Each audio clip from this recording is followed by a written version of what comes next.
Bismillah ar-Rahman ar-Rahim. Assalamu alaikum, my dear students. I hope you are doing good and you are also ready for the current session.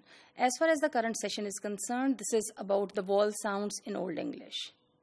Well, vowel sounds in English language have evolved and have changed and have been modified through the times, and this is very important for the students of the history of English language to understand.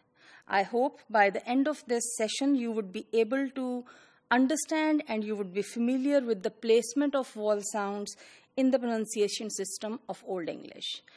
This lecture would also help you understand what is the nature of the vowel sounds in English language, that is the Old English, and how it is different both in terms of comparison and contrast with the current English or the modern English. The very first feature, a very striking feature that I would talk about is that in Old English, all the symbols represent pure vowels, not diphthongs. Here I assume that you know what a diphthong is. However, just to refresh your memory, I would say a diphthong is a combination of two vowel sounds. It is actually a glide from one vowel sound to the other vowel sound. Let me give you an example of that. For example, notice the word ride. Notice the vowel sounds in it. A-E, ride, aid. So, A-E. Two sounds are combined, gliding or shifting from one to the other. So, this is called a diphthong. With this clarity on diphthong, let's move onwards. As far as Old English is concerned, to represent diphthongs, the Anglo-Saxons used diagraphs. Now, what is a diagraph? Diagraph is a sequence of two symbols that represent two separate vowel sounds that come together. If you look at your screen, I would show you here. 4 examples are given for you.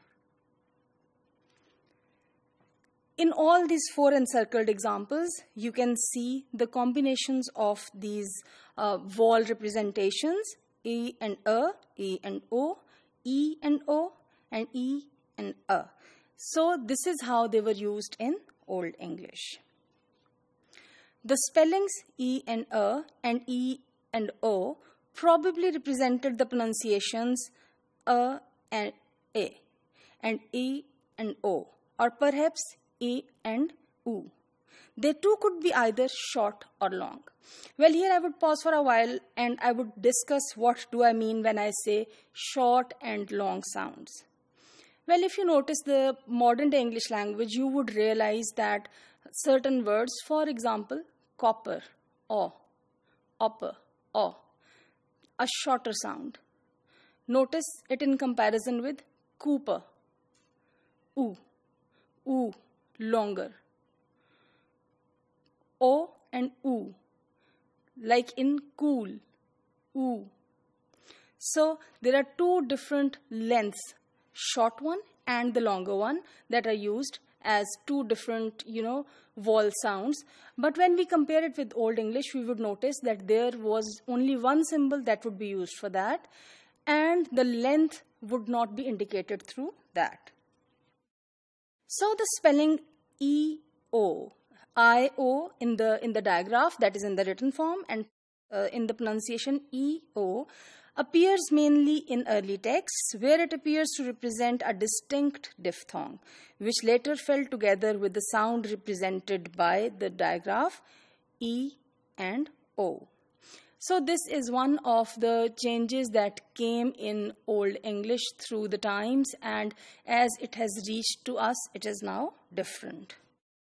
The diagraph I and E probably also once again they represented a diphthong, but even in early West Saxon text, it seems already to have fallen together with the sounds represented by these two.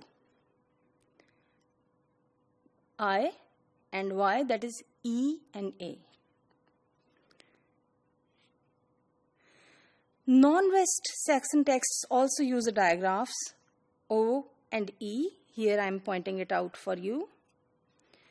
This, however, does not represent a diphthong, but the close-mind front rounded vowel, that is some kind of E with lip rounding. The pronunciation of Old English words commonly differs somewhat from that of their modern equivalents, and the long vowels in particular have undergone considerable change over the times. I hope you understand this is how languages evolve, this is how they are modified over the times, and they undergo changes.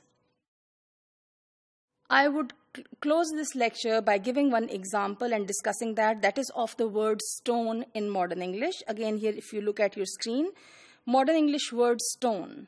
If you go for its equivalent in Old English, I have encircled this as well for you, stone. So this is, notice the choice of this vowel here and compare it with this one. And what you would realize is that the sound has undergone a change, and the vowel that is used and the representation of the vowel that is used, they have also undergone a change. So this is all about the placement of vowel sounds and their nature in comparison and contrast between the Old English and the modern English.